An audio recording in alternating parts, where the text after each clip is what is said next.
Good evening, this is TCN English News Edition, and you're watching with me, New Hoi Kim Kong Sai. First, the headlines.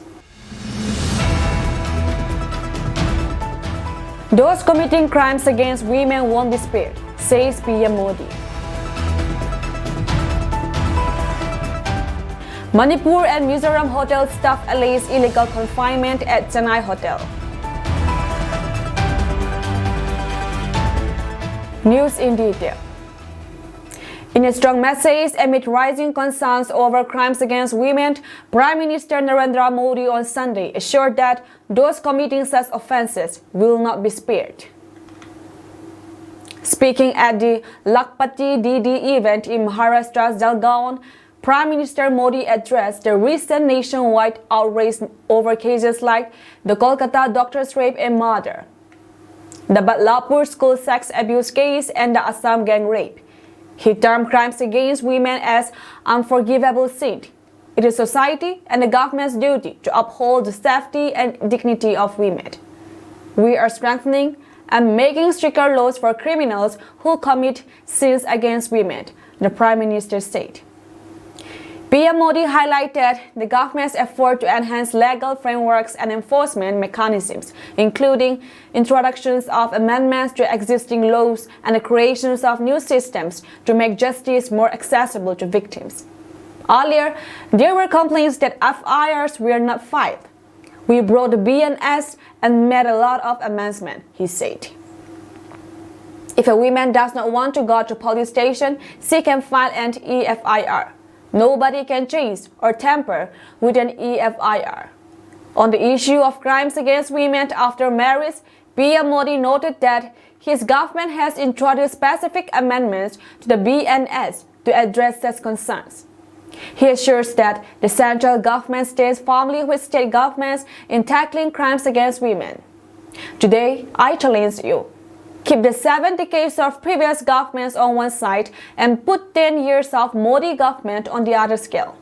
The amount of work that the Modi government has done for the sisters and daughters of the country, no government has done it after independence, he said. The Prime Minister was in Jalgaon to interact with Lakpati Didis, women members of self-help groups who have achieved an annual income of Rs 1 lakh. During the event, PM Modi felicitated 11 lakh new Lakpati Didis and disbursed bank loans totaling Rs 5,000 crore, benefiting 25.8 lakh members of 2.35 lakh self-help groups, SHGs. Since the inception of Lakpati Didi scheme, 1 crore women have joined the initiative, with the government setting an ambitious target to make 3 crore women Lakpati Didis, news agency PTI reported. Loading the Agnax India dispensation's focus on empowering women and fostering economic growth, PM Modi remarked, Mahayuti government means a government for development.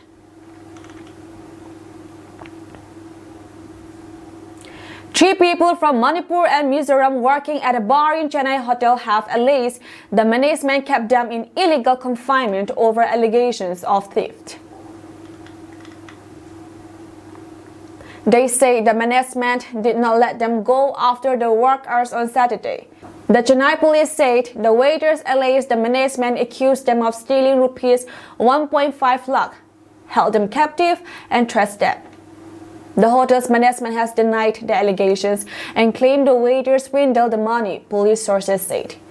The waiters told the police they would accept payments from customers on their personal Google Pay accounts whenever the hotel's card payment system failed. They said they would then transfer the money to the hotel after deducting 10% as tip, a common practice in the hotel for a long time. Both sides have filed police complaints. The waiter worked at Ignite Bar attack to Chennai Gateway. We are investigating. We are awaiting bank statement to verify the allegations. No one has been arrested yet, a police officer told NDTV. One of the three has been working at the hotel for 4 years, another for a year, and one had joined 4 months ago, the police said. The alleged illegal confinement came to light after social worker Dr. Aishwarya Rao posted on X about it. The Chennai police sent a team to the hotel soon. Appropriate action will be taken based on investigations, the police posted on X. It was about alleged cheating by the staff working in the above place. Police are inquiring, the Greater Chennai police said. Despite several attempts, NDTV could not speak directly to the waiters or the hotel management.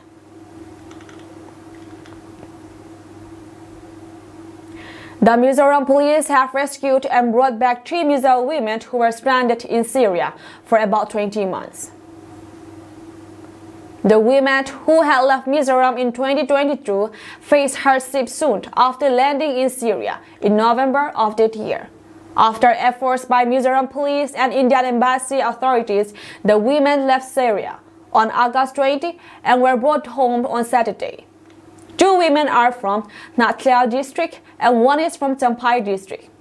They were illegally sent to Syria by a private placement agency in November to work as housemaid.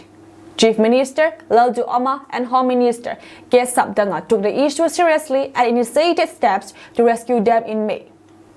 Court cases were involved and the state government remained in touch with the Indian embassy and Syrian authorities. After winning the legal cases, the Indian embassy in Damascus sheltered the women for 3 weeks. Once exit visas were issued, they were brought to New Delhi on August 20 and then to Aizawl on Saturday. They will be sent to their villages within this week to reunite with their families.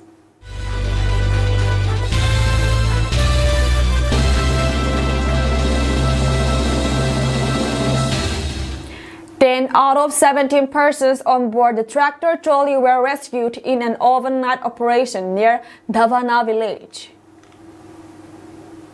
The tractor trolley carrying 17 persons swept away when it was passing through a causeway over a river near Davana village in Halvat, Taluka of Morbi district at around 9 p.m. on Saturday. 10 persons were rescued while 7 others are missing, said Morbi Fire Officer Devendranis Jadega. State Disaster Response Force (SDRF) and National Disaster Response Force (NDRF) personnel are conducting a search operations, he said.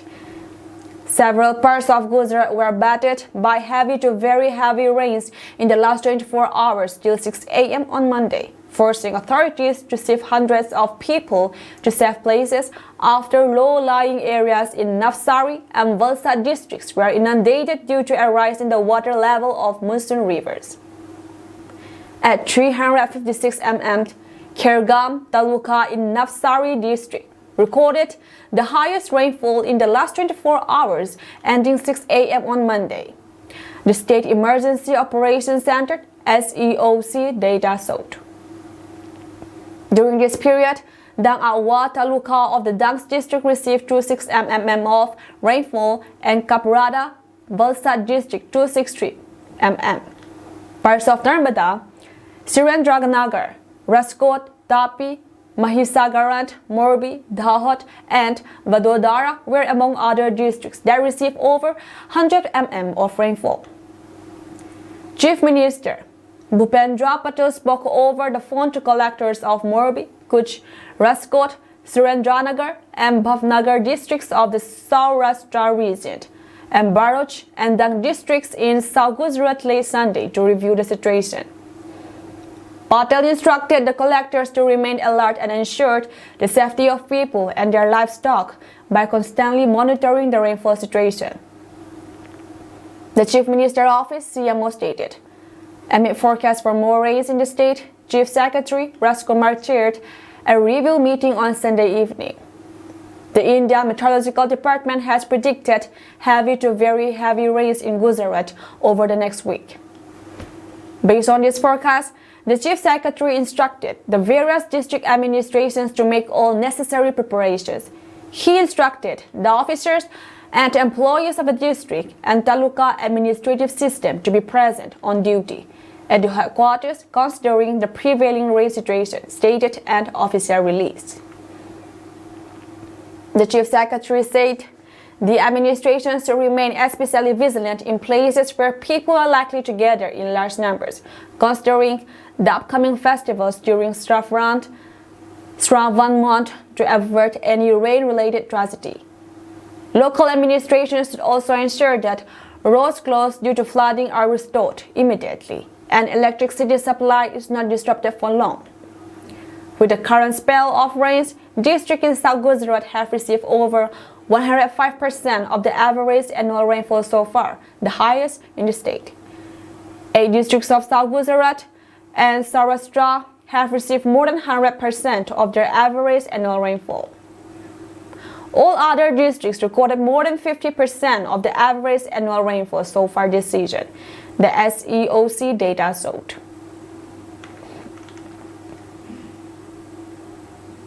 Two people were killed in an explosion at a firecracker unit in Avichipati in Natham Taluk of Dindigul district in Tamil Nadu on Sunday, August 25. The deceased have been identified as Kannan 42 and Muniswaran 30, both from Virudhunagar district. Chief Minister M.K. Stalin has announced an ex-gratia relief of Rs 3 lakh to each of the families. According to local residents, they heard a deafening sound from the cracker unit in the early morning. Locals informed the police and a team of police personnel arrived to find that 2 persons were found dead inside the factory. The bodies had borne severe injuries on the head, neck and arm. The mortal remains were sent to government hospital, Dindigul for post-mortem, and a case was registered in Natham police station. Police is on the outlook for the owner of the unit, K. Selvam, 54, who is currently absconding.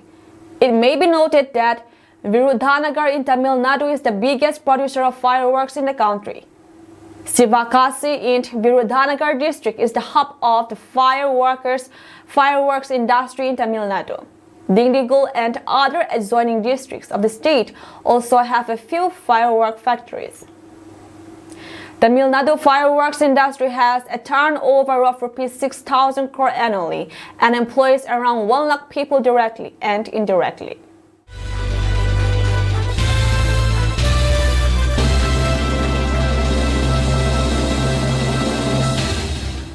Russian forces launched a series of drone and missile attacks aimed at energy infrastructure across Ukraine overnight, killing at least 3 people, as Ukrainian officials reported power outage in several cities.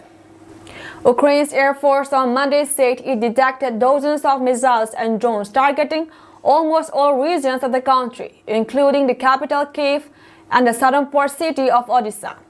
Fatalities were reported in the Dnipropetrovsk, Zaporizhia and Volyn regions, according to Ukrainian authorities.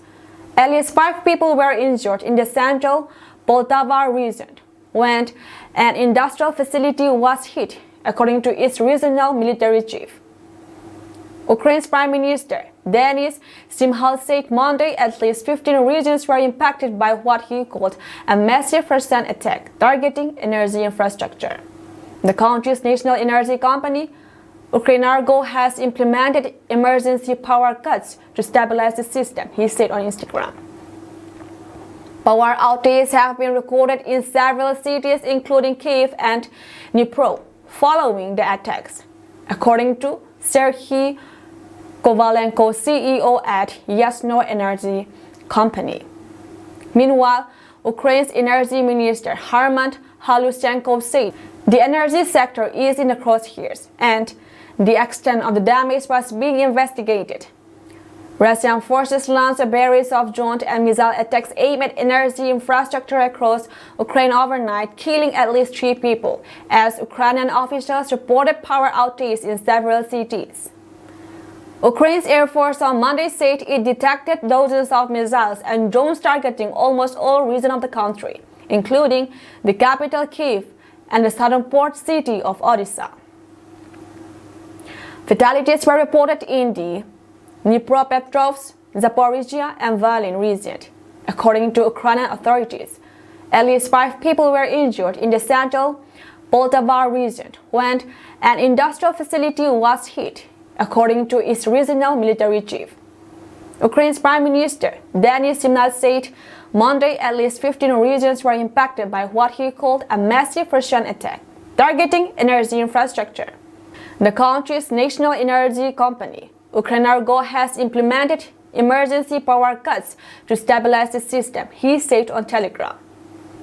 Power outages have been recorded in several cities including Kyiv and Dnipro, following the attacks, according to Serhiy Kovalenko, CEO at Yasno Energy Company. Meanwhile, Ukraine's Energy Minister Harment Halushchenko said the energy sector is in the crosshairs and the extent of the damage was being investigated.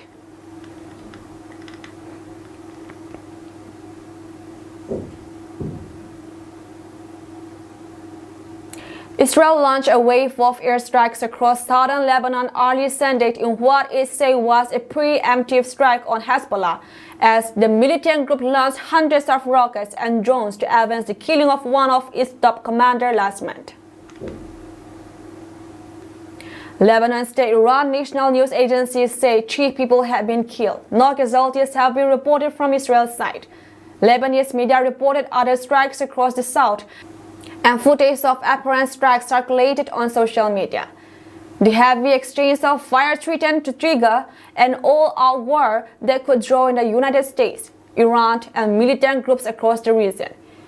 It could also torpedo efforts to force a ceasefire in Gaza, where Israel has been allegedly committing genocide for more than 10 months. Israel Defense Minister Yoav Gallant announced a 48-hour nationwide state of emergency from 6 a.m. on Sunday, after the Israeli military launched what it called preemptive strikes in Lebanon.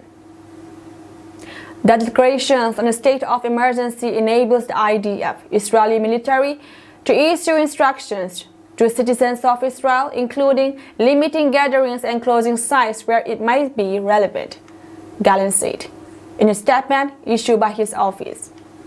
I am convinced that there is high probability of an attack against the civilian populations in areas of the country where the declarations of a special situation did not apply, he said, referring to previous local emergency measures. I hereby declare special situations on the home front in other areas of the country. The situation is valid for 48 hours starting at 6 a.m., Gallant said. The Israeli military said Hezbollah was planning to launch a heavy barrage of rockets and missiles towards Israel. Soon after, Hezbollah announced it had launched an attack on Israeli military positions as an initial response to the killing of Fuad Shukar, one of its founders, in an Israeli airstrike in Beirut last month. The attacks came as Egypt hosts a new round of talks aimed at ending Israel's war in Gaza. Hezbollah has said it will hold the fighting if there is a ceasefire in Gaza. Iran supports both groups as well as militants in Syria, Iraq, and Yemen who might join any larger conflict. Air raid sirens were reported throughout northern Israel, and Israel's Ben Gurion International Airport diverted incoming flights and delayed takeoffs for a time. Israel's airport authorities say flights resumed at 7 a.m. local time. Hezbollah said its attacks involved more than 320 Kayyusak rockets aimed at multiple sites in Israel and a large number of drones. It said the operation was targeting a qualitative Israeli military target that will be announced later, as well as enemy sites and barracks and Iron Dome missile defense platforms. Hezbollah later announced the end of what it said was the first stage of retaliatory strikes, which it said would allow it to launch more attacks deeper into Israel. The group said all the exploding drones it launched hit their targets without saying how many. It listed 11 bases, barracks, and military positions that it said it targeted in northern Israel and the Israeli annexed Golan Heights. Lieutenant Colonel Nadav Susani, an Israeli military spokesman, said Hezbollah had intended to hit targets in northern and central Israel. He said initial assessment found very little damage in Israel, but that the military remained on high alert. He said around 100 Israeli aircraft took part in Sunday strikes.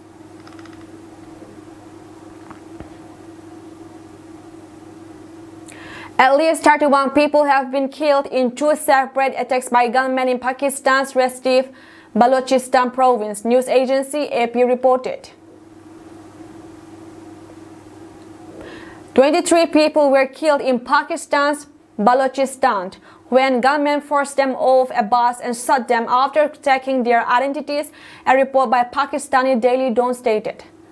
The assailants blocked the inter-provincial highway in Musakil's Rarasham district, offloading passengers from several buses, according to Assistant Commissioner. Vehicles traveling to and from Punjab were inspected, and individuals from Punjab were identified and shot, Kakar was quoted saying by Dawn. He added that while 3 of those killed were from Balochistan, the rest were from the Punjab province, according to Hamid Zahir, the deputy commissioner. At least 10 trucks were set on fire and their drivers were killed. Later, the police arrived at the scene and transported the bodies to a hospital.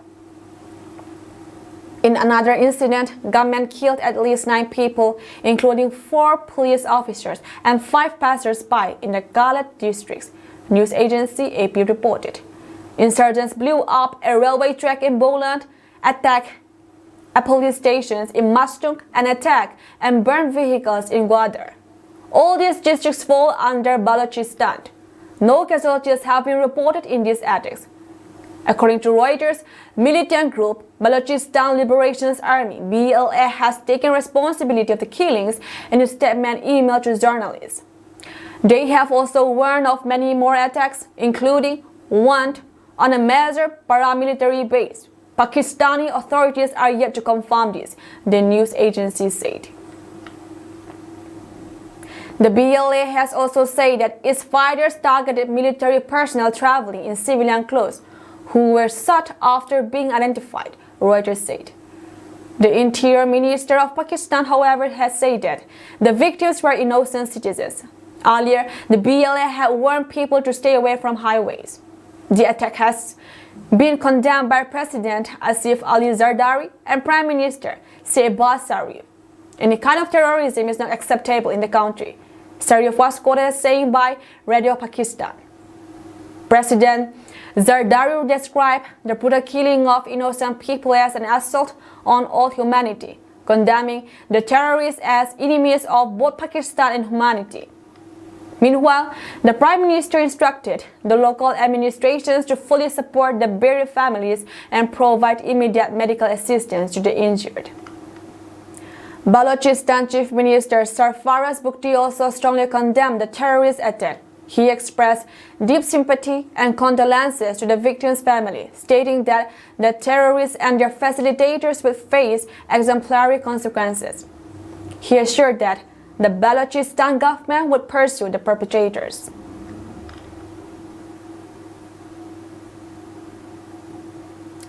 Donald Trump issued a stark World War III warning, claiming Vice President is leading the U.S. towards a global conflict. The former president made the claim hours after Israel launched a series of preemptive airstrikes against Hezbollah targets in southern Lebanon. The IDF said the attack was a part of a plan to prevent the militant group from launching rockets and missiles at Tel Aviv. Who is negotiating for us in the Middle East? Bombs are dropping all over the place. Sleepy Joe is sleeping on a beach in California, viciously exiled by the Democrats, and Comrade Kamala is doing a campaign bus tour with tampon team, her really bad VP pick. Let's not have World War III, because that's where we're heading, Trump posted on Truth Social on Sunday. This is not the first time the former president has warned about a global conflict. On Thursday, he said there will be no future under Comrade Kamala Harris because she will take us into a nuclear World War III. According to reports, Trump has warned of World War III at least 32 times on social media, across X and Truth Social since first mentioning it in 2013. Hours before the Republican nominee's warning on Sunday, the Israeli strikes reportedly destroyed thousands of rocket launcher barrels at more than 40 sites, Israeli Defense Forces IDF spokesman Daniel Hagari said. Hezbollah in return launched hundreds of Katyusha rockets and drones.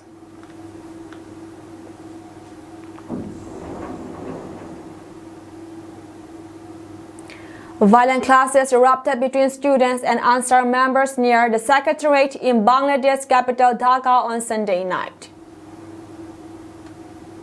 The confrontation left several people from both sides injured, the Dhaka Tribune reported. The clash broke out after 9 p.m. with both sides engaging in a series of chases.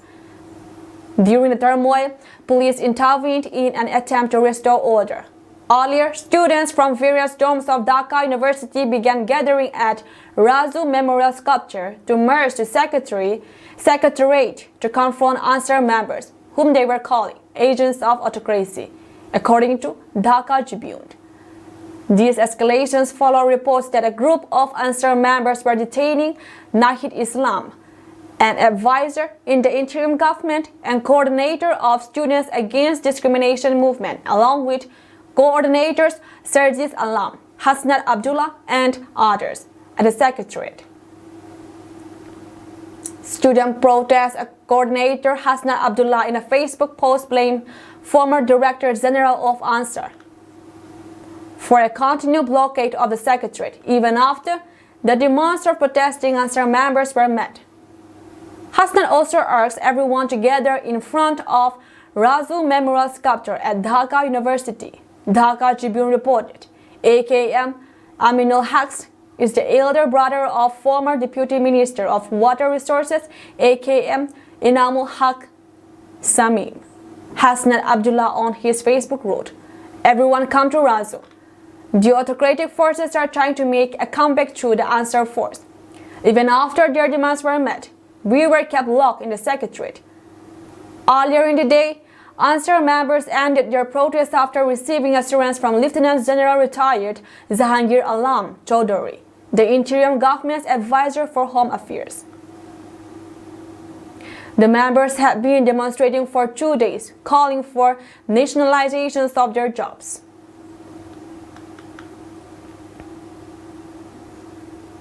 That's all from us tonight, and we thank you for joining our program.